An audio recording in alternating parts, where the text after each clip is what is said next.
We turn now to the potential looming crisis in Washington. Clock is ticking for Congress to pass a spending bill to avoid a government shutdown. Investors and the stock market faced challenges recently, with the past week being the worst for the stock market in the last 6 months. Some analysts predict that the market could deteriorate further, potentially dropping by as much as 48%. This alarming trend can be attributed to several factors. One primary reason is the resurgence of inflation. The CME FedWatch tool, known for its accurate predictions, indicated a 98% probability that interest rates would remain unchanged. Consistent with this, the Federal Reserve decided not to alter the rates. It's essential to note that the Federal Reserve's primary objective is to maintain inflation at 2%. We understand the hardship that high inflation is causing, and we remain strongly committed to bringing inflation back down to our 2% goal. This means that prices are targeted to grow at 2% annually. The choice of 2% strikes a balance. It's not so high that it prompts people to spend immediately for fear of future price hikes, leading to more inflation. Conversely, it's not so low or negative that it motivates people to hoard their money, anticipating cheaper prices in the future, which could stall the economy. This 2% rate is seen as the ideal sweet spot. However, current inflation rates are concerning, nearly doubling this target. Typically, to combat high inflation, borrowing costs are increased by raising interest rates. Yet, the Federal Reserve chose not to raise them last week. Bureau of Labor Statistics reported last week that consumer prices climbed 3.7% last month from a year prior. That's nearly 2% higher than the Federal Reserve's target inflation rate. The primary reason the stock market is so volatile is due to inflation. Secondly, Jerome Powell, the head of the central bank, has disregarded the dot plot, a tool used by central bank members to forecast interest rates. This decision, driven by unforeseen inflation, has left the Federal Reserve uncertain about the future. Consequently, they plan to maintain higher interest rates for an extended period, causing market instability. The third and perhaps most significant reason for market volatility is the pressing deadline. The US has less than a week to address the impending issues. Let me clarify the current situation, as this week is crucial for our economy and its potential impact on us. We need to understand this to avoid unnecessary panic. Hello, welcome back to Investopads. I hope you're doing well. Typically, we produce videos on the global economy. However, today, we have an important video for you regarding the stock market and our economy. Today, we're diving deep into the turbulent waters of the stock market. Remember, the stock market thrives on certainty. It constantly tries to forecast the future based on various factors like interest rates, unemployment rates, bond yields, and inflation. Investors rely on this complex data to make informed decisions. Without this information, they're left in the dark, leading to erratic buying and selling behaviors. This unpredictability can even sway seasoned investors who've poured millions into companies they believed in, prompting them to liquidate their assets. Currently, there's a lot of uncertainty.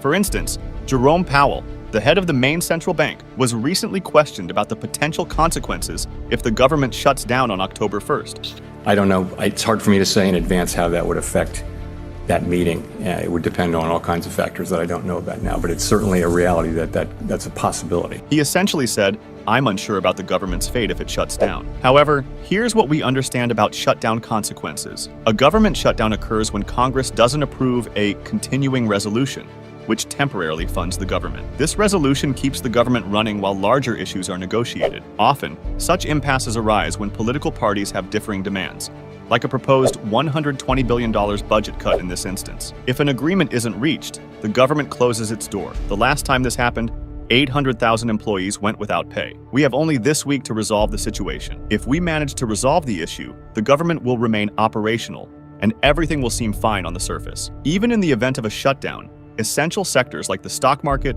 Social Security, Medicare, Medicaid, law enforcement, the Postal Service, and the military will continue to function. However, this doesn't mean everything is genuinely fine. There are significant repercussions that many of us will bear the brunt of. I'd like to approach this from a more personal perspective. The looming threat of a government shutdown is an annual concern in the United States, frequently making headlines. Over time, many of us have grown desensitized to its implications, often dismissing it as media sensationalism aimed at garnering views and revenue. But the reality is more complex and concerning than it often appears. Often, it seems like there's an agenda to sway our opinions for voting in a way that benefits certain individuals. In moments like these, it's tempting to point fingers. However, I'd like to offer a different perspective on why this situation is so crucial and why we should be concerned about the government's approach. Earlier this year, the credit ratings agency Fitch downgraded the U.S. economy due to the debt ceiling debate. One significant reason was politicians leveraging their positions to weaken the nation's financial standing,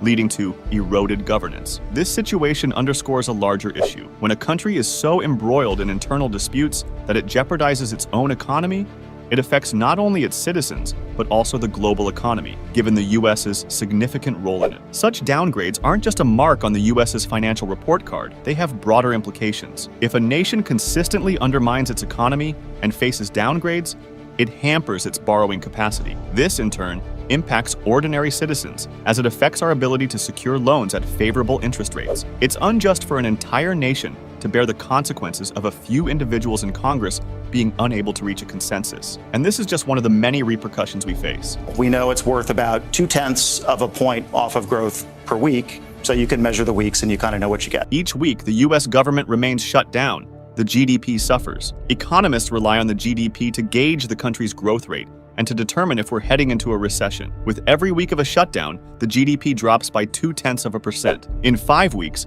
that's a full percentage point. This is concerning, especially when some analysts predict the U.S. will only see a 2% growth this year. Losing 1% in just 5 weeks, potentially due to the decisions of a few, is a significant setback for the nation. Moreover, the Federal Reserve depends on specific data, like the Consumer Price Index, core inflation, employment rates, and manufacturing indexes, to make decisions about interest rates. If the government is shut down, this crucial data might be unavailable. Much of this information comes from surveys processed by employees, who during a shutdown might be furloughed. Without this data, the Fed could be left in the dark about interest rate decisions. The White House warns a shutdown would force 4 million government workers to work without pay.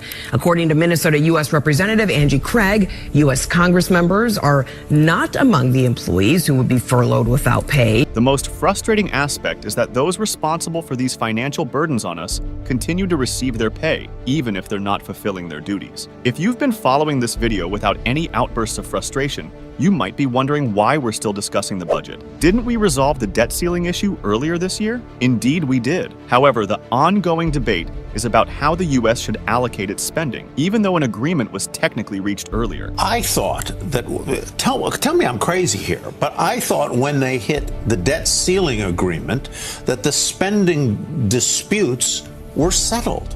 But it seems like they are anything but settled. Fundamentally, Republicans aim to cap the U.S. spending for 2024 at approximately $1.47 trillion, even though an agreement was already in place. They argue that just because there's a set debt ceiling, it doesn't mean the entire amount should be utilized. This is akin to having a credit card with a $5,000 monthly limit, but not maxing it out every month. To this end, Republicans are seeking concessions, advocating for a reduction of about $120 billion from the previously agreed amount. In return, they're willing to pass a continuing resolution, CR, to keep the government operational while further negotiations take place. Additionally, they desire compromises related to the construction of the border wall, especially if the budget includes allocations for Ukraine, which they are not in favor of continuing during a government shutdown. Separately, I'm not here to dictate what's right or wrong. Instead, my focus is on understanding how to prevent future shutdowns. For more information, please refer to this bill. My constituents cannot afford rebellious tantrums. Handle Your Shutdown Act,